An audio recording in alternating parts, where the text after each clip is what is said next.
우리는 언제부터 노동, 소비, 낭비, 그리고 외로움의 시대에 살게 되었을까요?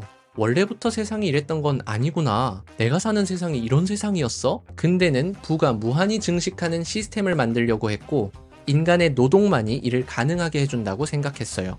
한나 아렌트는 근대의 최종 단계를 수능주의라고 말하는데요. 사람들은 사회를 위해 예의 바르고 순종적인 노동종으로 길러져요. 우리는 행위종일 때라야만 정체성과 개성을 지닐 수 있어요. 그리고 그렇지 못할 때 우리 인간은 외로워져요. 어서오세요. 책뚫기의 북라디오에 오신 것을 환영합니다. 오늘 하루 노동은 잘 마치셨나요?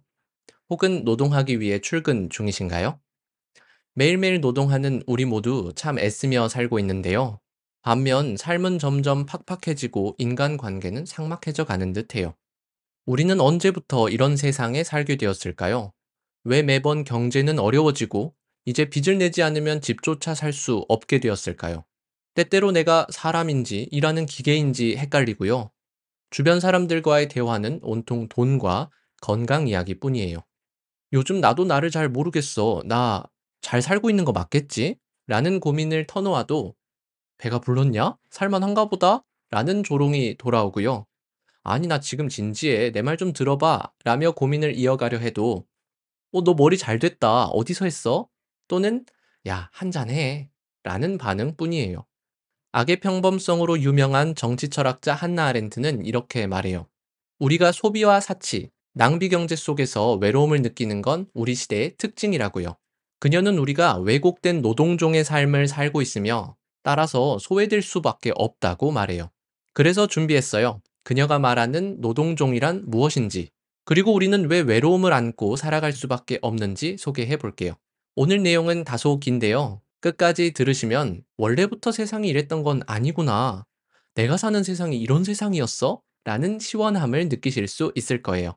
그럼 책뚫기의 북라디오 지금 출발합니다. 우리 인간은 모두 생물학적 신체를 가지고 태어났어요. 따라서 우리는 때가 되면 먹고 자야만 해요. 어떤 인간도 이를 피해갈 수 없는데요. 그래서 우리는 먹고 살기 위해 노동해야만 해요. 신체를 유지하기 위해 음식 등의 생명 필수제를 얻어야만 하니까요. 그런 점에서 우리 인간은 노동종이라고 할 수 있어요. 이때 노동이란 인간 신체가 세계를 유지하고 그 부패를 막기 위해 치르는 일상적 싸움이라고 한나 아렌트는 말해요. 쉽게 말해 노동종이란 삶을 유지하기 위해 매일 일어나고 노동하고 먹고 자는 일상을 무한히 반복하는 사람을 말해요. 그리고 노동종은 무한히 반복하는 하루하루를 행복하게 살아가요. 노동하는 수고와 고통, 그리고 생산물을 흡수하는 기쁨을 반복하는 원형의 시간 속에서 영원한 행복을 누려요. 따라서 노동종에게는 더 나은 미래나 성장 개념이 없어요. 그저 고통과 기쁨의 순환, 노동과 소비의 순환 자체가 삶이자 행복이에요. 그럼 우리 시대의 대표적인 노동종은 누구일까요? 제가 생각하기에 자연인과 종교인이 노동종인 듯해요. 필요한 만큼의 노동과 소비라는 순환 속에 하루하루를 행복하게 살아가니까요. 또 우리가 늘 하는 청소, 빨래와 같은 집안일도 대표적인 노동이에요. 집안 세계를 유지하고 그 부패를 막기 위해 치르는 일상적 싸움이니까요. 집안일은 노동이기에 고통스럽고 수고스럽지만 마쳤을 때 상쾌함과 쾌적함을 누릴 수 있어요. 게다가 죽을 때까지 끝나지 않고 영원히 반복되죠. 그런데 조금 이상하지 않나요? 여러분은 매일 집안일을 반복하며 영원한 행복을 누리나요? 여러분이 타고난 노동종이라면 매일 반복되는 집안일에서 변치 않는 행복감을 누릴 거예요. 그런데 타고난 노동종이 아니라면 분명 지겨울 거예요.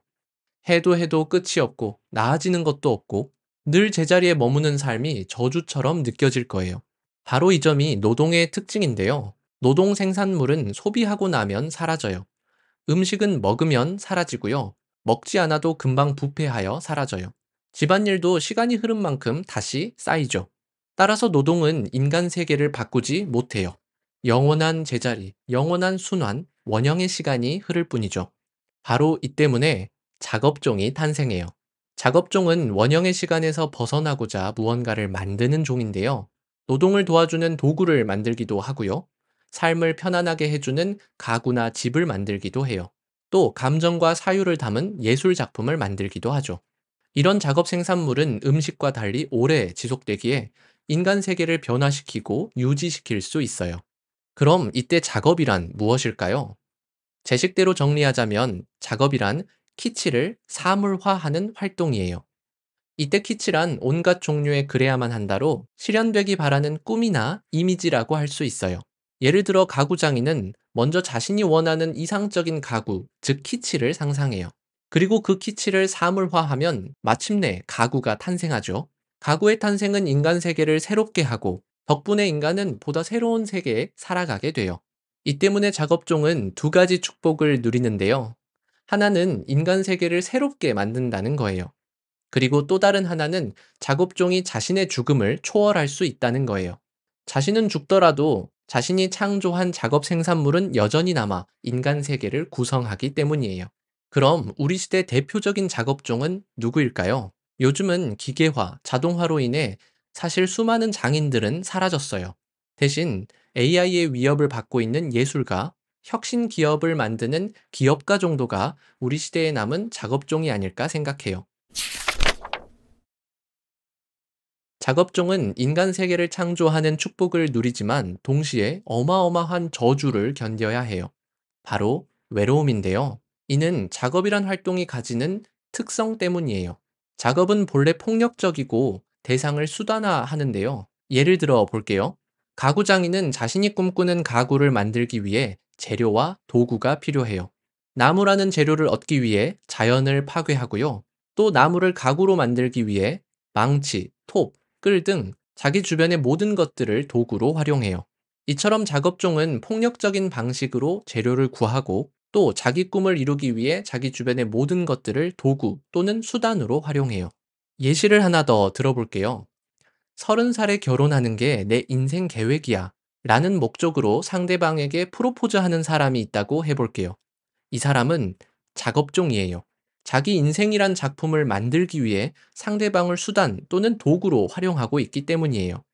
이처럼 작업종이 사물이 아니라 인간 관계까지 만들려고 하면 우리는 숨막혀 죽을지도 몰라요. 서로가 서로를 수단으로 이용하기만 하고 또 힘 있는 사람은 힘없는 사람을 폭력적으로 활용하는 세상이 될 테니까요. 이 때문에 작업종은 결국 외로워질 수밖에 없어요. 바로 이 때문에 행위종, 다른 말로 정치종이 탄생해요. 행위종은 자신의 생각을 말로 다른 사람에게 표현하고 또 토론해요. 그 과정에서 설득이 이루어지고 무언가를 결정하게 되는데요. 이를 통해 인간 관계가 만들어지고 나아가 새로운 인간 세계가 탄생하기도 해요. 그럼 행위 또는 정치란 무엇일까요? 제 식대로 정리하자면 행위란 자신의 키치를 말로 드러내고 나아가 설득을 통해 모든 것을 결정하는 활동을 뜻해요. 쉽게 말해 다른 사람 앞에서 자신을 말로 드러내고 토론해서 무언가를 결정하는 활동이 곧 행위이자 정치라고 할 수 있어요. 행위종이 누리는 가장 큰 축복은 정체성과 개성을 가질 수 있다는 거예요. 우리 인간은 자신의 목소리를 들어주는 사람이 있어야만 비로소 존재할 수 있는데요. 영원한 순환 속에서 노동만 하는 노동종, 그리고 골방에 앉아 제작만 하는 작업종은 결코 자신을 드러낼 수 없어요. 오로지 행위종만이 자기 목소리를 가질 수 있어요. 그런데 행위종에게는 커다란 저주가 두 개나 있어요. 하나는 결과의 예측 불가능성인데요. 우리는 행위가 좋은 결과를 불러올지 나쁜 결과를 불러올지 결코 예측할 수 없어요. 내가 던진 말을 다른 사람들이 오해할 수도 있고요. 토론 끝에 결정한 사안이 재앙이 되어 돌아올 수도 있어요. 또 하나의 저주는 환원 불가능성이에요. 용기를 내어 던진 말 한마디가 부정적인 결과를 초래해도 결코 주워 담을 수 없어요. 토론 끝에 결정하여 무언가를 실행하는 순간 결코 없던 일이 될 수 없어요. 따라서 행위종에게는 하루하루가 일종의 도박이에요. 때에 따라 아주 아슬아슬한 줄타기를 해야만 하는데요. 그래서 행위종에게는 용서와 약속이 필요하다고 한나 아렌트는 말해요. 약속이 있어야 그나마 예측 불가능성을 줄일 수 있고요. 용서받을 수 있다는 믿음이 있어야 우리는 용기를 내어 행위를 시작할 수 있어요. 지금까지 내용을 정리해 볼게요. 우리 인간은 크게 노동종, 작업종, 행위종으로 구분해 볼 수 있어요.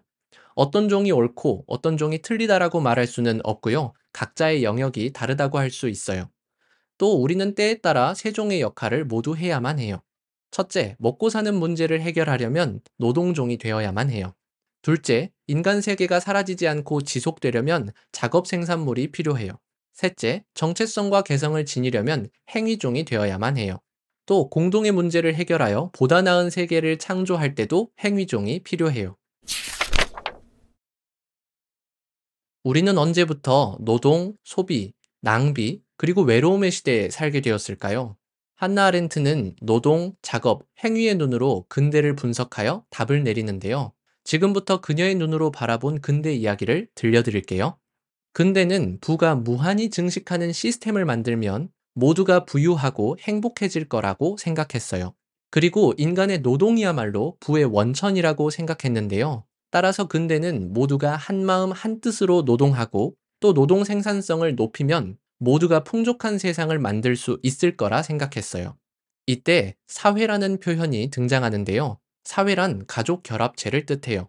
쉽게 말해 사회는 거대한 하나의 가족이고 가족 전체가 부유해지면 구성원들도 잘 살게 된다는 거예요. 따라서 근대는 구성원들이 가족을 위해서 사적 소유를 포기하고 노동을 해야만 한다고, 그러니까 노동종이 되라고 강요해요. 정리하자면 근대는 부가 무한히 증식하는 시스템을 만들려고 했고 인간의 노동만이 이를 가능하게 해준다고 생각했어요. 이를 위해 사람들은 사회라는 거대한 가족 안에서 노동 생산성을 높이기 위해 애쓰기 시작해요. 그런데 문제가 하나 생겨요. 노동 생산물인 음식과 집안일 등은 금방 부패하거나 사라진다는 거예요. 아무리 많이 만들어봤자 금방 사라지기에 노동 생산물로는 부가 무한히 증식하는 시스템을 만들 수 없어요. 그래서 근대는 두 가지 해결책을 내놓아요. 하나는 소비의 수단으로 화폐를 쓰는 거예요. 음식과 달리 화폐는 오래도록 보관하고 축적할 수 있기 때문이죠. 또 다른 해결책은 작업을 노동으로 만드는 거예요. 특히 작업의 분업화 때문에 작업 활동은 아주 잘게 나뉘어져 전문 기술이 없더라도 누구나 참여할 수 있는 활동이 되었어요. 이로써 근대 사회는 금방 사라지는 노동 생산물뿐 아니라 비교적 오래 지속되어 축적할 수 있는 작업 생산물까지 쏟아내기 시작해요. 그러나 또 하나의 문제가 생겨요. 인간의 소비 능력에 한계가 있다는 거예요. 부가 무한히 증식하는 시스템을 만들려면 생산과 소비가 끝없는 순환을 이루며 커져야만 하는데요. 더 좋고 더 많은 것을 생산하려면 기존에 생산했던 것들을 빨리 소비해야만 해요. 노동 생산물이야 빨리 소비할 수 있지만 비교적 오래 지속되는 작업 생산물은 빨리 소비할 필요가 없다는 게 문제였어요. 이에 근대는 간단한 해결책을 내놓아요. 작업 생산물을 마치 소비재 취급하는 거예요. 이때부터 의자나 탁자는 옷만큼 빨리 소비되고 옷은 빵만큼 빨리 소비되기 시작해요. 게다가 우리는 소비의 수단으로 화폐를 넘어 신용, 즉 빚을 쓰는 시대에 이르르죠. 무한 생산, 무한 소비, 낭비 경제, 돈이 없어도 소비할 수 있는 시스템, 부가 무한히 증식하는 시스템이 비로소 시작돼요. 한나 아렌트는 근대의 최종 단계를 수능주의라고 말하는데요. 사람들은 사회를 위해 예의 바르고 순종적인 노동종으로 길러져요. 사람들은 모든 일을 먹고 살기 위해 한다고 말하지만 사실 그 이상으로 소비하기 위해 노동해요. 우리를 둘러싼 물건들은 수시로 바뀌고 또 점점 더 많아져요. 이제 신혼집을 마련하는데도 세탁기, TV, 침대, 소파, 에어컨, 식탁, 테이블, 의자 등은 물론 공기청정기, 제습기, 건조기, 식기세척기까지 필수인 시대가 되고 있어요. 작업 생산물을 노동 생산물처럼 소비하게 만든 근대는 작업종을 노동종으로 바꿔버렸고 노동종에게서는 원형의 시간을 빼앗았어요. 본래 노동종은 수고로운 노동과 소비의 기쁨이란 영원한 순환 속에서 지속적인 행복을 느끼는 종이었어요. 그런데 이제 노동종은 가족 또는 더 나은 미래를 위해서 끝없이 노동함으로써 현재를 희생하는 종이 되었어요. 마지막으로 행위종은 어떻게 되었을까요? 소름 끼치게도 폭력적인 작업종이 행위종을 몰아냈어요. 앞서 자신이 원하는 인생을 만들고자 상대방에게 프로포즈했던 사람 이야기 기억나시나요? 근대를 주도했던 철학자들 또한 마찬가지예요. 그들은 자신의 이상에 걸맞은 세상을 만들려고 했어요. 원하는 세상을 만들다. 역시나 아주 작업종스러운 생각이었는데요. 결국 전체주의, 나치즘 같은 엄청난 폭력을 낳고 말았죠. 이처럼 작업종이 사물이 아니라 인간 관계를 다루기 시작하면 무척 위험한 일이 벌어져요. 그런데 지금 우리는 어떤가요? 우리 또한 작업종의 방식으로 사람들을 대하고 있는 건 아닐까요? 나의 키치를 주장하고 설득한다고 하지만 은근슬쩍 강요해요. 상대가, 특히 내 아이가 나의 키치대로 따라주지 않으면 짜증을 내거나 화를 내요. 나이 든 꼰대, 젊은 꼰대 등 자신을 고집하는 사람이 많다고들 하고요. 역으로 상대를 꼰대라 규정 지으며 자신의 꼰대스러움을 숨기기도 해요. 우리가 이렇게 된 건 자연스러운 결과라고 한나 아렌트는 말해요. 왜냐하면 인류는 꾸준히 행위종이 설 자리를 없애왔거든요. 행위종들은 질문을 던지고 토론하기를 좋아해요. 그러면서 새로운 키치를 창조하고 그 키치를 실현하려고 시도하죠. 어떤 결과를 가져다 줄지 확실치 않음에도 행위종들은 새로운 시작을 두려워하지 않아요. 따라서 왕, 통치자, 지배자에게 행위종들은 말대꾸를 하고 어깃장을 놓는 눈의 가시였겠죠. 행위종이 설 자리를 꾸준히 없애다 보니 우리는 다른 사람들과 키치를 주장하고 설득하고 새로운 키치를 창조하는 게 무척 낯설어요. 심지어 사회는 행위란 못된 것이라고 가르치기까지 하는데요. 말대꾸하지 마, 대들지 마, 왜 이렇게 말을 안 듣니? 와 같은 말 익숙하지 않나요? 지금 시대의 행위종은 멸종 위기종이 된 듯해요. 그런데 앞서 말했듯 우리는 행위종일 때라야만 정체성과 개성을 지닐 수 있어요. 용기 내어 다른 사람 앞에 말을 뱉을 때라야만 자신의 빛깔을 확인할 수 있어요.